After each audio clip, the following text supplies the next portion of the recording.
Welcome to the Manuchehri podcast. Over the last 30 years, it has been my joy to assist humanity in aligning with their magnificence so they may heal, discover their natural gifts, and communicate with loved ones living on the other side. May you also experience delight while we dance in the powerful, intuitive world of energy. Let's get going. Hello, everyone. Welcome to today's podcast. It is April 17th, 2024, and I still have some classes coming up in a couple of weeks. You can find out all about them. They're 8 weeks long each. One is about the soul's journey, where we learn about the other side and unique and mysterious things about the progression of our soul. And the other one is about vibration, frequency, and manifesting. Just go to energyintuitive.com. and you'll be able to locate those courses. And I think Charles has a toy in here, so we might hear a squeak every once in a while. He can open up the door to my office, so I didn't successfully keep him out for today. Before we get started, before we go to the voicemails that you all graciously leave for me with beautiful questions about your life, before we go there and I start to answer those, I wanted us to talk about the human auric field. It's this beautiful, powerful field of energy. It's the greatest amount of real estate of energy that's connected to your body that exists in all of the cosmos. And it's part of your soul, because when you first came into creation, perhaps hundreds of thousands of years ago, you had an aura around your large ball of fire, which was your true introduction into the experience of life. Because this is an irreplaceable part of you, like when you leave your body at some point, when you transition from physical back into non-physical, your auric field will go with you, along with your chakra system. What would it be like if you became friends with your aura? Imagine how much information is in this beautiful, huge body of energy. It's meant to extend 3 city blocks in every direction. That means 3 city blocks above you, to each side of you, in front of you, behind you, underneath you. It's shaped like an eggshell, so it's kind of oval in a way. And it actually acts, if you allow it to extend 3 city blocks. Many people contract their auric field very tightly around their body, like at 7 feet approximately is where the average human allows their auric field to extend. But imagine if your auric field were like your skin, which it is. It's a layer of natural protection. Like the skin is a layer of protection for us. It protects us from the sun, protects us from freezing temperatures or really cold temperatures. It protects us if we were to bump into something, so that our tissues underneath, our vessels, our bones are protected. And it also alerts you when you're close to something that's too hot, or you step outside and it's too cold and you need another layer. So your auric field is just like that. However, just like your skin needs hydration and, cool clothes, your auric field needs to expand. That's its hydration. That's its moisturizer. That's the vitamins that it needs, is actually expansion. So to expand your auric field, it'd be fun if you would close your eyes. Literally imagine that it's 3 city blocks in every direction. Or if you don't want it to extend 3 city blocks, how about it extends 1 city block in every direction? That would be incredible. It's a powerful field of energy that surrounds you, that in its large capacity, which means bigger than 7 feet, it houses a lot of knowledge that you need right now, knowledge that's effective for you. Psychic energy, multisensory ability. It allows you to sense what's coming down the pike long before it comes down the pike. It allows you to get intuitive information at a higher frequency so that it can make sense to you right now, whether you follow the intuition or not, because that's kind of how we learn. We get impressions, we feel something, we hear something, we see something, which is never expressed in fear, by the way.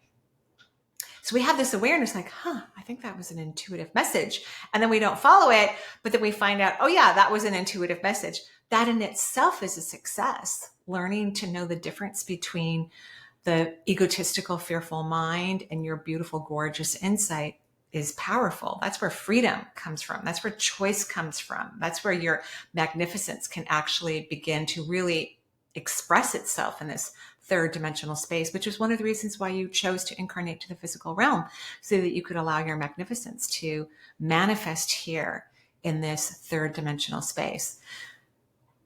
Simply closing your eyes, resting in the lower half of your body, and imagining that your auric field is expanding in every direction will help it to do so, because imagination is a big part of creativity. It's a big part of co-creation.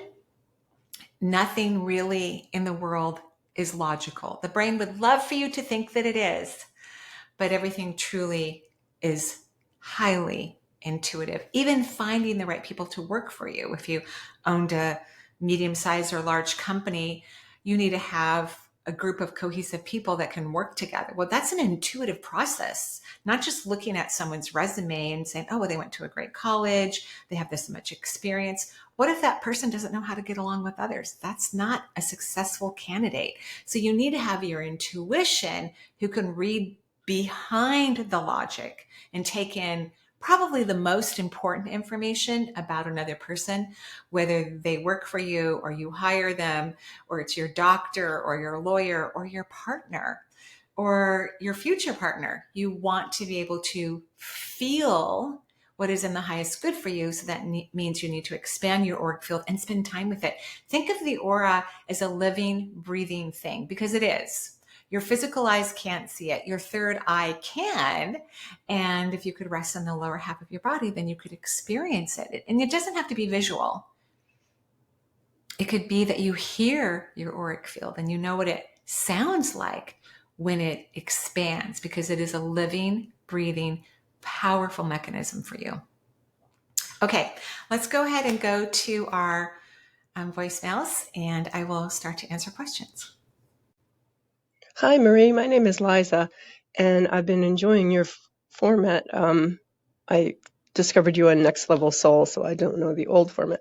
Anyway, I'm wondering about my low energy, generally very low physical energy. My legs feel heavy, and I've always had asthma, and I have been trying to do reduced breathing, a Buchenko method, and I find it anxiety provoking.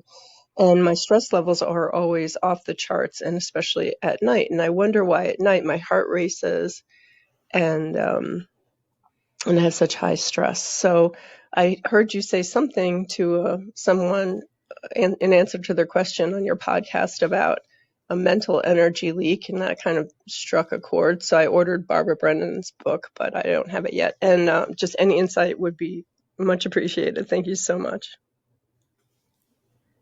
You're very welcome. And I'm so sorry about the asthma and the low energy. Overall, you're just not great at receiving. Like, it's just not your favorite thing. And people can't get well without energy. It even helps pharmacology. It helps holistic medicine. It helps exercise. It helps everything. So when I look at you, and you really do look kind of frail and very thin to me, at least energetically, because your body's working so hard, I don't see you taking in light or vibration. It doesn't mean that you're not taking it in, but I just can't see it.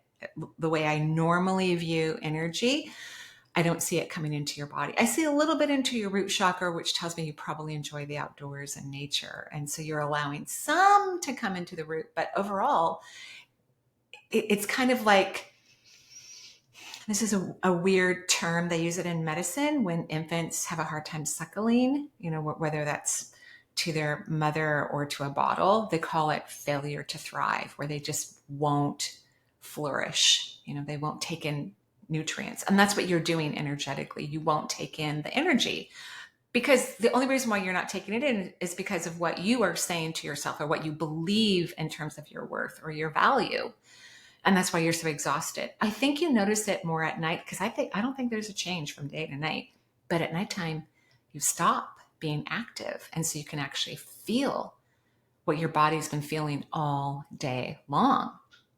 And that makes you more anxious, actually, when you start to, oh gosh, my pulse is kind of raising. Oh, I'm having a hard time breathing. It's not because things increase at night. You're actually just more aware of it at night because it's quieter. You're not as busy. I think several things need to happen. First and foremost, you will need to fall in love with yourself because we're talking really about, you know, staying healthy, creating more health, living on earth because things are challenging for you and we don't want them to get any more challenging. So first and foremost, devoting yourself into falling in love with yourself because I can see how busy you can be and you can actually get a lot done even though you need to be resting. So if you could put that energy into your own development of self-worth, that would be incredible. I do think it would be best if you did see an energy worker. I know my schedule's fairly packed. We do have a cancellation list, but if you saw an energy worker, someone to help pump you up with light would be great. You could also put hands on yourself and do some toning. I know I've toned on several of these recordings, so you should be able to find one, or there's going to be some sort of demonstration on my YouTube channel. That could get you to start to fill up with energy. I also think you need a little bit of therapy. I do. And so it'd be nice if you found a combo of, because a wise, seasoned energy worker is working on the emotional response system, that's for sure. Because somehow you shut a lot of things down because you got very hurt. Perhaps we would call it even very wounded, perceptionally speaking, at some time in this lifetime, which is going to be a reflection of many lifetimes as well. It's not just this lifetime. And so you have this kind of failure to thrive, even though you're taking in nutrients, like you're eating and drinking and all of those things, but it's as if you're not. It's just not happening. So those are my thoughts on it. I do love Stephanie Moberg. She's on my referral list. She's a therapist, but really an intuitive, a coach, psychic. She's very, very wise, but she's also been trained as a therapist and has worked in the therapy world. So that someone like her, if not her, I think will help you so you can get out of this slump and start to get your body feeling better. Which might even require a naturopath to help you more efficiently with the asthma, right? So asthma is a very scary, it is scary when people are asthmatic. It's scary anyway, but from an energetic perspective, it's very fearful. It's a scary energy. And that's what creates this panic in the breathing is there's fear, intense fear. And sometimes that starts in childhood. There could be childhood events that were fearful and we're still kind of stuck in that energy from our younger self's perception, not from our adult perception. And we can lead to difficulties with breathing. So that's what I'm recommending. I hope that it all helps. Thank you. My name is Jill. I'm calling from New York City. Last year, I had a wonderful mediumship reading with you. And that is when I understood that the relationship I have with the loved ones who have passed on continues and is always there for me. I think I'm becoming more receptive. I would like to be able to hear their messages for me more clearly. And often I think that will only really happen when I have transitioned, and I find myself looking forward to that. In a way, it's very beautiful to have the relationship in the form that it is now.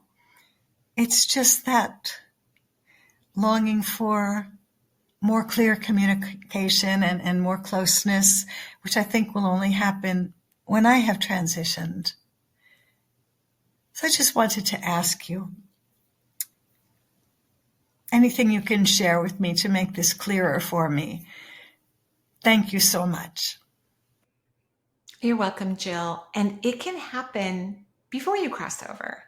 It's actually supposed to. We're supposed to maintain these relationships between these people that we want to continue to relate with, whether they live in physical form or in another dimension. Like that's normal. It's supposed to be happening all the time, constantly to everyone. Everyone is naturally intuitive, at least for their very own life. And then some people use their intuition professionally So we're born intuitive creatures, but because it's not something we teach strategically here on earth, many people forget that and don't realize it because it's kind of taught out of us because we're taught to focus on logic 1,000 times more than intuition. Um, so that's number one. What's making it difficult for you to experience your family? Because they know you want to experience them and they're around you quite a bit, but you do keep your energy fairly low. Remember, they live in another reality, which is a much higher vibration than our earth. And so in order for you to get some sense of that connection, you have to raise your vibration. That means you have to get happy about something, probably not about them being on the other side. You'll have to think of something unrelated. And then the other part why sometimes people don't sense their spirit guides or their departed loved ones or creation or whatever is going on in the multi-sensory world is because everyone's so kind. When people cross over, they become kinder and more loving and very compassionate. And humans don't always recognize that in some of their relationships. So it's like they're not prepared to hear how loved they are, how adored they are, how worthy they are, how cherished they are. So they kind of block it because their humanness isn't used to being so valued and appreciated. That's one of the telltale signs, actually, that someone is getting authentic, intuitive information is that they feel so incredibly loved for no particular reason. In fact, it's so intense. Myself and many other people I know who work in the profession of intuition, we've cried our eyes in the beginning of hearing the universe communicate with us or knowing that the universe is communicating with us. Like, we cried a lot because it was just so breathtaking and shocking, and it's so authentic. So you have to raise your vibration and realize how incredible you are so you can hear what they are actually saying to you. Good luck. I know you can do it. Good morning, Marie, and thank you so much for allowing my question to be recorded. I'm actually taking your Expand Your Frequency and Amplify Your Multisensory Power class, and I'm so grateful that I have found you. I am an intuitive and probably teach a mild version of what you're teaching all through my life. I'm 68 years old and trying to figure out just how I move forward with purpose in my life, with knowing what I know. And if you can give me any insight on that, I so would appreciate it. My other question is, in the last 6 months, my skin has been tearing. It's gotten really, really thin. I'm so healthy, I don't know what more I can do. But I rub up against something and a flap of skin tears off. I take aminos and I'm just eat healthy. I live a really beautiful life. So I don't know why all of a sudden this is happening to me. I've got like 4 or 5 boo-boos all over me trying to heal that. I so appreciate you, and yes, anything you can give me, I would love. Thank you. You're welcome, Chris, and thank you for everything you do in the world. I'm sure it's amazing. I've seen those tears before when I worked in the hospital. Sometimes some of our patients would have this very fragile skin. A lot of people don't take very good care of their skin.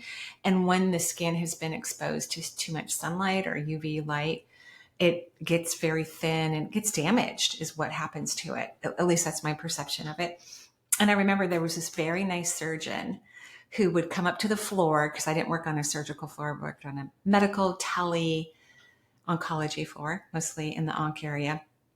And he would come up and take such precious time when we would have a patient that would have a tear like that. He would come up and take steri strips and take so much time holding the skin together and beautifully placing the steri strips on patients who had, accidentally damaged their skin like that. He was just the sweetest, very quiet surgeon, but obviously a very kind soul. So that's what I thought of as soon as you talked about your skin. And it's got to be painful. I mean, I've seen it. I know it must hurt. So a couple things. I would consider putting on some castor oil on your skin because it's very hydrating to the skin. And I would put it on at night. Make sure if you buy it, which I'm sure you will since you're into vitamins and all of those things, buy it in a glass bottle. It needs to be brown glass, needs to be organic, needs to be cold pressed, and a couple other things. I forget what it's called, Hexam something. You could look it up if you don't, or if you don't know what I'm talking about, just maybe read about castor oil and what's the best type of product to buy of the oil. So I actually put it on almost every night before I go to bed. And I do it after I shower because it's kind of sticky, so that so it's easier to apply. It is kind of messy. I mean, I have to put my hair up and it's messy, but it's supposed to be great for the skin. I actually have noticed a difference. Now, the other thing that's super effective for skin is red light therapy. Super effective. Near infrared mixed with red light, not just red light, but near infrared. So we want those lasers to go down into your skin. As I've said before on this podcast, I love platinum therapy. That's my absolute favorite. But I think the runner up is Red Rush, which is another company. They both have the least amount of UV light, exposed through their panels. So that's one of the reasons why they're my favorite, because we don't need UV light at all. That's not what we need, especially on the skin. And yet, your skin's talking to you. Any part of the body that's having an issue, it's talking to us. It's having a conversation. It's going, hey, got to talk to you about something. So the seventh chakra is governed by the skin. And the seventh chakra is our connection to the universe, God, source, creation. And I think what needs to happen here is you need to let the universe love you, especially for everything that you've done in the world. So that's what I want you to work on, is letting the universe love you just because they already do, unconditionally. Let them love you. Okay. Good luck. Hi, Marie. Happy New Year. My name is Magia, and I'm calling from Virginia. I had a session with you last November, and it was incredibly helpful. I've been working on raising my vibration, and I'm curious what you're seeing, if you could give me a quick energy reading.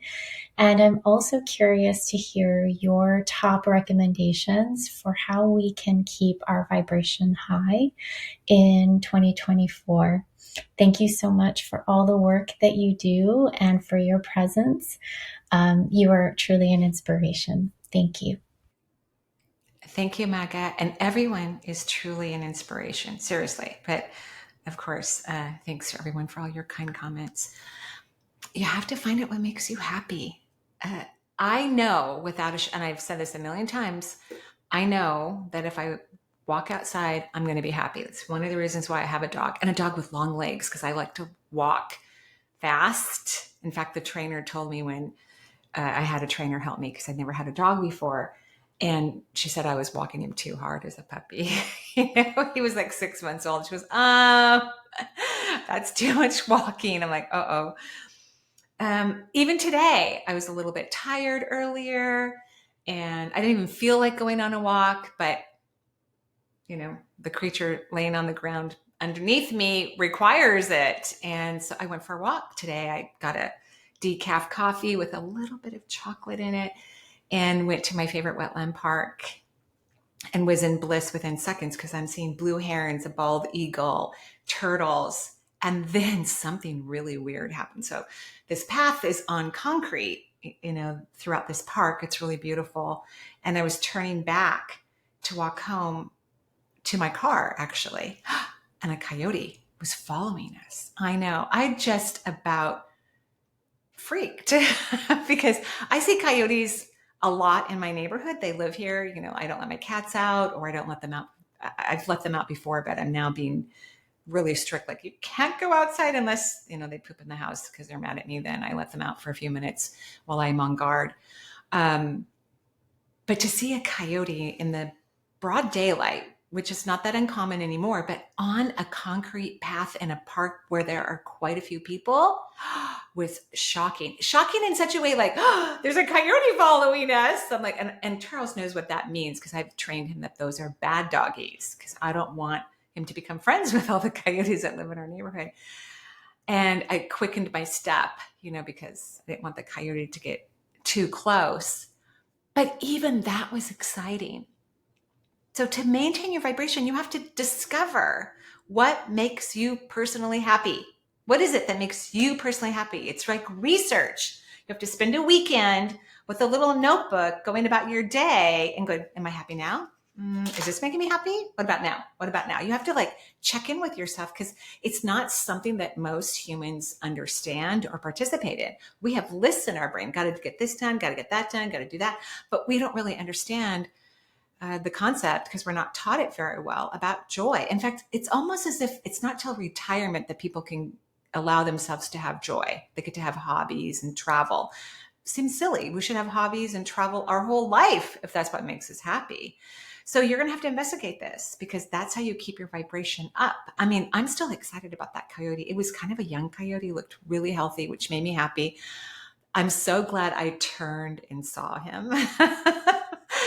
I even warned a few people who had little dogs with them that were sitting on a bench. I'm like, there's a coyote, about 50 feet behind me. Just FYI. So that's what you have to do. I hope that's helpful. Okay, thank you.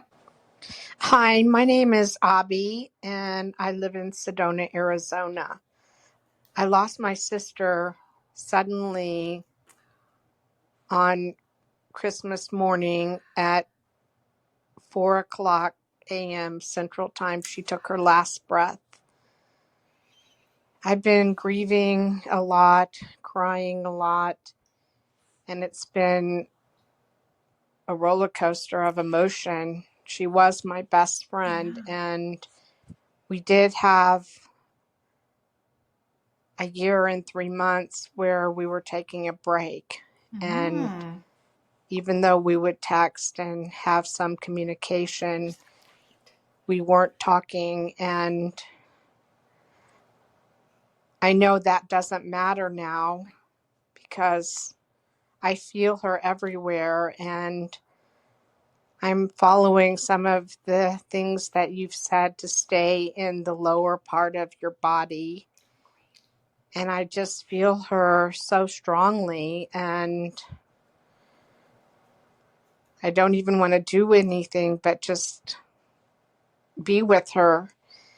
I'm just wondering if you could let me know if I'm really feeling her. I mean, I'm trusting it, but I also sometimes have some doubts, and I also feel bad at times about that we weren't speaking and that she was upset it was coming from her. Yeah. But we did have a very loving text 2 weeks before she passed. I know she's in a better place, and I feel that. I'm just sad. Thank you. I'm really enjoying your podcast. I heard your interview on Next Level Soul, and I just was really turned on to you. So thank you, and I hope you hear this. Thank you, Abby, if I'm saying your name correctly. First of all, I'm so sorry. I mean, I almost cried when you were talking. Before you even fully explained that your sister passed, I could just feel the heaviness and the sorrow. And I don't cry easily when I read other people's energy. It's only happened to me maybe 3 times in my entire career, because I feel like I've heard and seen everything. You guys were so tight, so tight. And it's okay that things happen towards the end. Death is really weird. It's weird because, first of all, at least in the United States, we suck at understanding and explaining it and teaching about it and looking at it as something to cherish and to kind of understand the ins and outs of it. I mean, it's very a perplexed kind of experience. Just like giving birth is weird and scary and perplexing and odd and different for everyone. I think of death is like labor, but because you're being birthed into another reality. And sometimes, and I mean a lot of times, and you can ask medical professionals about this and people who work in hospice, that sometimes our loved ones don't want us with them when they die. They don't want us there. Or they may just want a particular person, but it's not, they won't necessarily say that because they don't even know that that's what they want. It's harder sometimes to leave the body when the people you love the most are standing right next to you, and they need to slip out. They need to let go and get out of their physical form so they can actually die, right? They need their energy to escape. So it's not uncommon that an entire family can be vigilant at a bedside, not wanting to leave for a second. And maybe everybody goes to get lunch, and one person who was going to stay just takes a quick shower, or goes potty. I know I have 5 grandkids. I say potty and a dog now, so it's part of my vocabulary these days. And then that person dies just in the 10 minutes that nobody was there. They're waiting for everybody to be gone. Your sister had some privateness about her, and she was going through a lot in towards the end of her life because she didn't do a lot of inner work in her physical form. And so she was having all these kind of weird experiences, cool too, and interesting. So believe me, she was fully entertained. I don't feel that she was lonely or scared. I feel like she was pretty entertained in the experience. And when she showed me what many people have showed me when they leave their form, their physical form, is it's like a rocket shooting off into the heavens. And with each burst of movement, they gain so much knowledge and awareness, not just about the future and what's happening to them in this moment, but even their past, because they're so recently leaving this interesting, weird, kind of stifled physical reality, that they get a lot of answers about things. And she said, seeing you as her rocket was shooting out of her body was the most gorgeous and beautiful thing she had ever seen in her life. Made her love you even more. A lot of people, when they cross, they don't talk about all the things that humans think are important, like who was at the bedside, who was in the will. Like, they don't care about any of that stuff. They call it SHIT. We don't talk about that stuff. They don't care about it. It doesn't matter. They see so much more. They feel so much more. And that's the energy they want to participate in. So she says, get happy when you think about me. Listen to jokes or funny movies and think about me. And she goes, and then we can dance together. She loves you very much. Okay, I hope that's helpful. Thank you. Hello, Marie. This is Carmelina from Melbourne, Australia. I saw your podcast with Alex Ferrari, and I really resonated with you. I just wanted to know what's in my highest good for the year 2024. I had a major operation, a hysterectomy, and I'm just wondering what's going to happen to me health-wise and future-wise. I've just sort of retired from broadcasting myself, so anyway, it'd be good if you could give me a response. Thank you.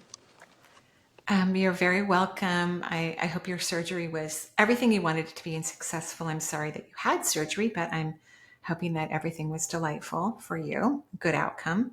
And thank you for all you've done in the world. I truly appreciate that. This is what I heard when you started talking about 2024. Let go, let go, let go, let go. Like, the universe wants you to learn to surrender. You're strong, you're tough, you can handle a lot, but we're not necessarily supposed to do it that way. We're supposed to let other people help us. We're supposed to let other people in. We're supposed to be vulnerable. Like, vulnerability is where the true essence of power is. Using the phrase silently or out loud throughout the day for like the next year would be great. What if I let go and get out of the way and allow all the magic to happen and not think about what that means, even what magic means, even what letting go means? Your soul knows what letting go means. It may not even be about anything in this particular lifetime. It could be something from a previous lifetime that you need to surrender from, detach from, let go of. So just saying that what if question will be very transformative for. I'm excited. I'm glad you had the hysterectomy. I don't know all the circumstances around it, but I'm glad you had it. So we know it was a necessary surgery. Thank you. Have a beautiful day. Bye-bye. Hi, Marie. My name is Lori. I'm from North Miami, Florida. I'm an energy healer, intuit, and empath for over 30 years now. I have a small practice, but anyway, at this point, I'd love your help with the best ways I could improve my mood and raise my energy and frequency. I've been struggling with anxiety and depression my whole life. Now I'm grieving because my kids are grown, they're out of the house, and I miss them terribly. And it's been many, like, it's been over 8 years. Anyway, also, I'd love your thoughts on being a more effective and powerful healer for others and myself, because I love healing and I do feel I have that gift. I'd like to get much better at it. Thank you so much for your thoughts and your help. I'm very grateful. Thank you. Of course, Lori, and I'm so grateful for everything you do in the world as well. I think when people miss their kids, when they have appropriately grown up and flew the coop and are living their own lives, it's because they just don't have enough for themselves. You know, you're clearly an old soul, and old souls reincarnate to the earth realm to learn self-compassion. And they're really good at having compassion for others and taking care of others. And it's almost negative karma for them to stay so steadfast in that taking care of others and loving others. It's really not in your best interest to make that your primary in a piece of joy. In fact, our joy really shouldn't be about other people. It needs to be about something very personal for us. So anxiety and depression are from overthinking and analyzing information. So that's the first thing that's got to go. You have to learn to stop thinking. It's not healthy. The brain is only for logical things. I don't know if this is logical. I just love apopholites. I've got this beautiful stone here, but where I place it is important because I can't have my hand knock it or put it too close to a glass of water because I don't want them to make sound. So that's the only thing the mind is for, logical things, period. Energy work is very non-logical. It's about the movement of subatomic particles that most people can't even see or don't even recognize that they're experiencing. Once you start to get out of your head and be in the lower half of your body, you're going to fill yourself with tons of subatomic particles. And that's what you want. You want your vessel to be full of particles. And then you're going to be able to generate more and utilize them in your practice. But you have to stop thinking, analyzing, and processing. And the way you'll know that you're doing that is you're going to get happier. You're not going to be as depressed or anxious. You're going to raise your vibration to a higher frequency. Most depression and most anxiety is only created from the brain, and it's man-made or woman-made. It's not authentic. Real emotions are authentic. And people can be really mad or really sad, but there's an observational quality that's actually quite empowering that allows us to set healthy boundaries or make different choices. Man-made or woman-made depression and anxiety doesn't have a resolution, not even truly a drug resolution, at least for most of the population. There is a small percentage of the population that does need medication to resolve the biochemical imbalance in their brain. But the majority, like 97% of the population, doesn't really need antidepressants or anti-anxiety medication. They need to learn to stop using their brain in the ways that it was not created to use. And then you'll have way more energy, and then you can have more dynamic in your healing practice. So I think you need to go find things that fill you up personally. You got to, and I've mentioned this already today, it's part of a self-discovery. Like when I heard the term pickleball, I went, oh my gosh, what is that? I mean, I got so excited. I play pickleball now every Sunday. In fact, one of my friends is going to retire soon. Yes. And I'm going to play more pickleball because she's too busy right now. She doesn't have time to play pickleball. So I have, my Sunday partner, we play every morning. And then soon I'm going to have another pickleball person. So pay attention to what's happening around you, because the universe is giving us clues all the time about what will bring us more joy. My friend and I who play Sunday, we don't keep score. We love the fact, because we play singles, that we have to run around because, that you have more landscape when there's just the two of you. We love that we have to run around and jump for a ball. Like we like the exercise that we're getting, so we don't really play typical pickleball, I guess you could say. All right, those are my thoughts. I hope it's helpful. My intuitive thoughts and impressions. Hey Marie, this is Rainey. I'm calling from Minnesota. I'm hoping you can just provide a general energy reading for me and also if you have any advice as far as my career. Thanks so much. Bye bye. Hi, Rami. I love the Minnesota accent, and I've just met so many people from Minnesota. They're so kind. So kind. It's that Midwest niceness that is lovely, that we used to have throughout the country has changed for a good or who knows what. So, first and foremost of all, I mean, your career doesn't make me happy. It doesn't make me sad. It doesn't lower my vibration, but it's not making me go, ah. So clearly you need to make a change, whether it's within the company or in the organization that you work in, or you do something very different, which is where I'm getting more of a pull, but you could temporarily maybe make some changes career wise where you are while you're getting clarity about what's next for you. And as always, I think I sound like a broken record sometimes when I make these podcasts, that people have to follow their joy. You first have to know what authentically brings you joy and know it's not others. When someone asked me that question years ago, I said, oh, my kids. They go, no, it can't be your children. I said, what do you mean? Because that really was my greatest joy for the longest time. They said, well, they can disappoint you. They can exhaust you. They can wear you out too. And I go, true. They go, real joy is something that is consistently there, that brings you a shift in your vibration, a shift in your frequency. So it can't really be about other people. Not really. So when people discover what brings them personal joy and they start to follow that joy, then other things begin to be highlighted, because our magnificence is at a high vibration. That means our natural gifts and talents, our careers, our perfect love matches, our greatest friends, the best food for us, where wealth exists for everyone, is in high frequency. So when we continue to discover and participate, like, what if I had only noticed pickleball? Oh, I like that phrase, but I never did anything about it. Then I miss out this opportunity to allow my energy to really expand. Now I've got pickleball t-shirts and paddles and a little bag. I mean, obviously I really like it, but I wouldn't have known how much I liked it if I didn't actually try it. So not only do you have to know what brings you joy, you have to participate in it. For some people, music just, I was interviewed recently on another person's podcast, and the gentleman was talking about music and how much he loved it. I could see how much he loved it. And I could see like CDs and records and turntables in his house. And I don't have any of those things, none. So obviously I like music, but it's not my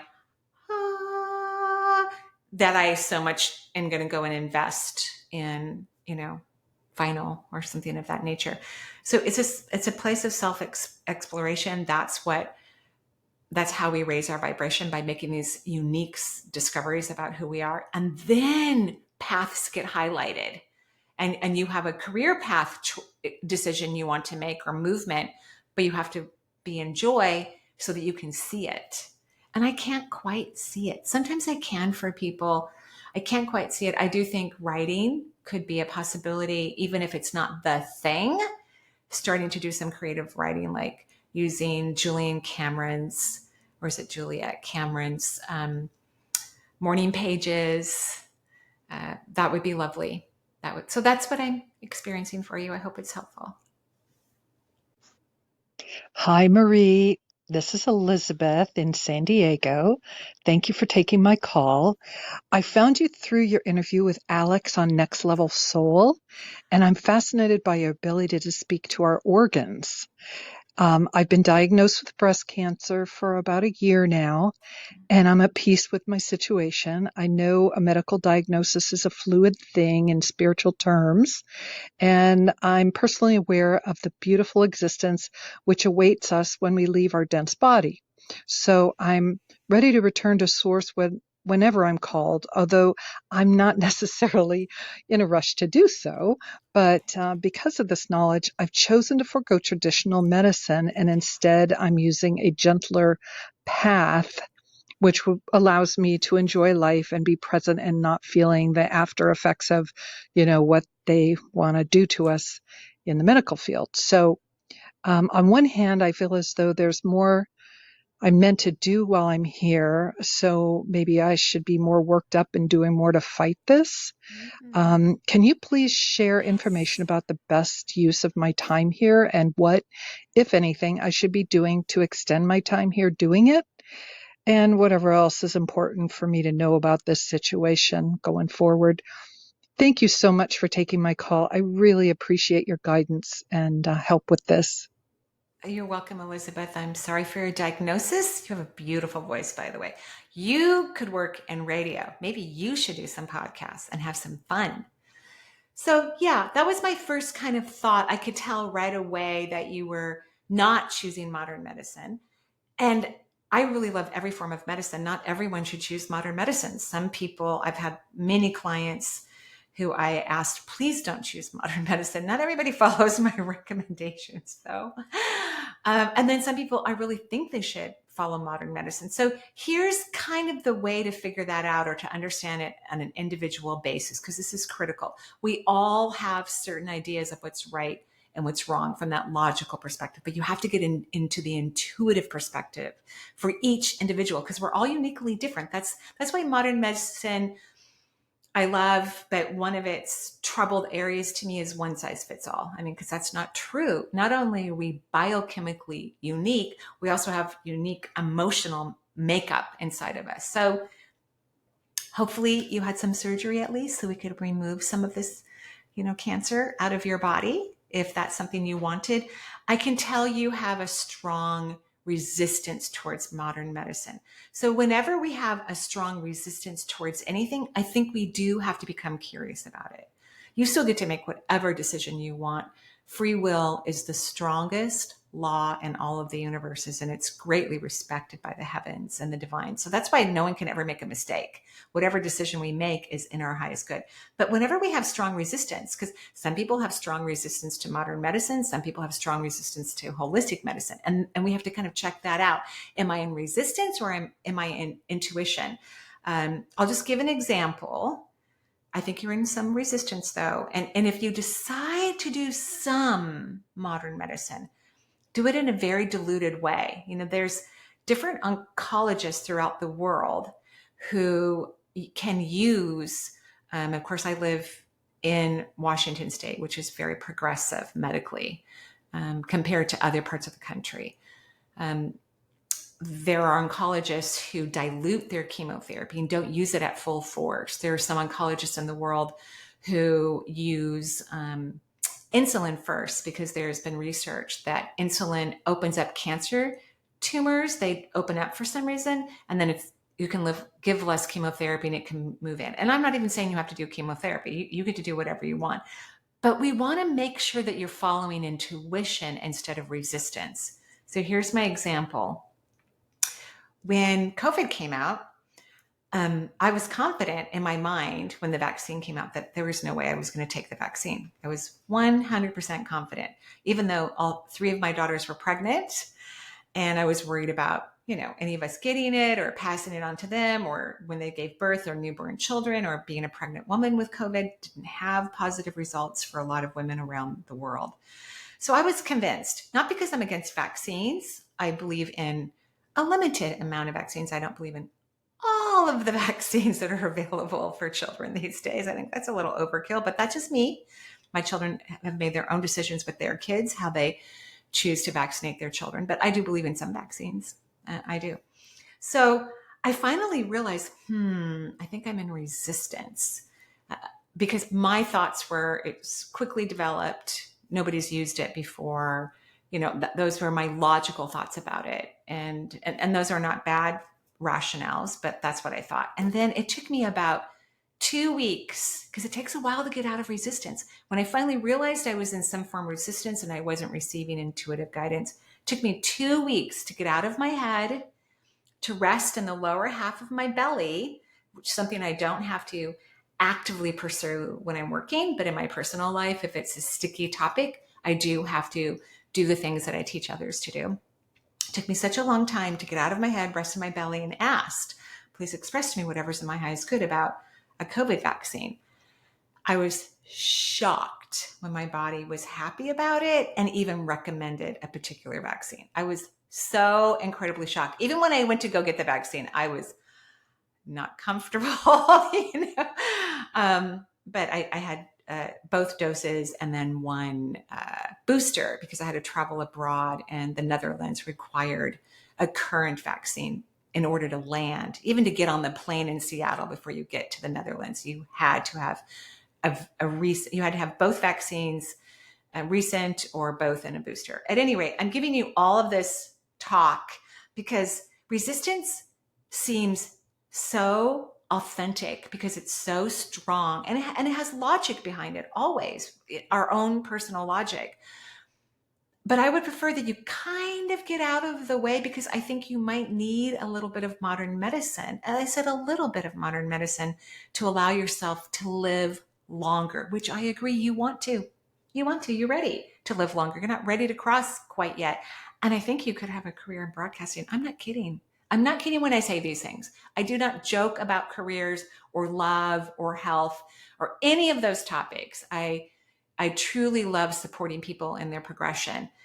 Perhaps start to think about what are some of the things that you would like to talk about if you were to ever do a podcast, and then seriously consider it. So how about this? Just get curious about alternative forms of modern medicine. I think that's the better way to describe it, because one of them just might be the ticket. Because once we let go of resistance, we expand our energy, and we all have it on practically every topic. All of us do. And that's why it's so crucial for humanity to learn about intuition so we can stay out of our resistance and allow ourselves to expand and gain the knowledge and the support and the solutions that actually work for each of us individually. Because even though I had the vaccine, doesn't mean that I thought everyone should.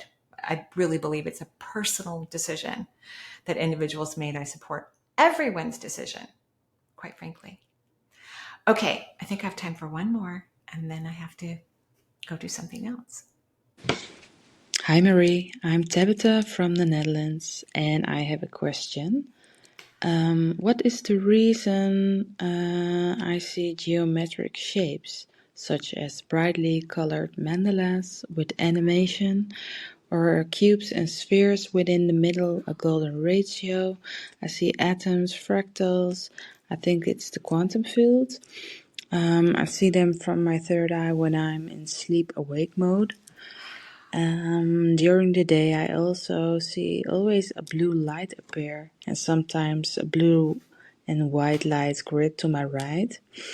I don't know, is that my throat chakra, or is it some guide who wants to make contact? I don't know. Hopefully, you can tell me what it all means and what I can do with it. Thank you so much for everything you do. I really appreciate it. Thank you. Bye. You're welcome, Tabitha. And thank you. So you're highly, highly, highly, highly clairvoyant. You're psychic. And that's why you're having all these experiences. At the same time, you're scared. So you're holding it back. Like, you're excited, you're letting it to unfold to a certain level, but then you're not abstracting enough of the information that's coming through. Like, you're looking at it like a kaleidoscope. I mean, it's gorgeous. Thank you for sharing it, because you allowed me to go into your realm for a little bit and see what you see. It's beautifully bright and stunning. So many people, when their third eye is opening and it's gaining momentum, which yours opened quite a while ago, they will see shapes that sometimes people think, oh, this is calligraphy of some sort, and I need to figure out what it means, or those beautiful sketches that we see in caves and in ancient areas of the world. But that's not true. The universe can fully communicate with humanity. They don't have a problem ever communicating with us. We have a problem receiving the information or allowing the communication to come through. That's where the issue resides, not in the universe, but within ourselves. So here's what I would love for you to do. Perhaps have a little talk with the universe, find your favorite room in the house or your favorite patio outside or your favorite park, and I want you to speak out loud. Maybe put your head toward the heavens and say, I know I'm scared to death, or that I'm scared, the SHIT word. I know that I'm scared, but I really, really, really want to have my intuitive experience and power. Thank you so much for helping me to gain the knowledge that the universe is expressing with me. Thank you so much. And you might have to do that more than once, because what happens when people get scared, and you may feel like excitement, they're moving into the sympathetic aspect of their autonomic system. And when that happens, the universe kind of pulls back because they don't want the human to create problems with their immune system. And it's kind of a message we're sending, like, I'm too scared. And so they pull back. So if you start to tell them out loud that you don't care if your body's reacting in a fearful way, you want to have the experiences no matter what, then we can start to hear, because seeing is an important concept or a beautiful aspect of intuition, but feeling what it means, hearing what it means, is part of the experience, letting it all come together. I'm very excited for you. I'm so happy for you. Congratulations. You'll have to let me know how it progresses. I hope you have a beautiful day in the Netherlands, surprisingly enough. And that's enough for us for this second podcast this week. I'm going to do my best to do 2 podcasts a week. I hope everyone's having a beautiful day. Bye-bye.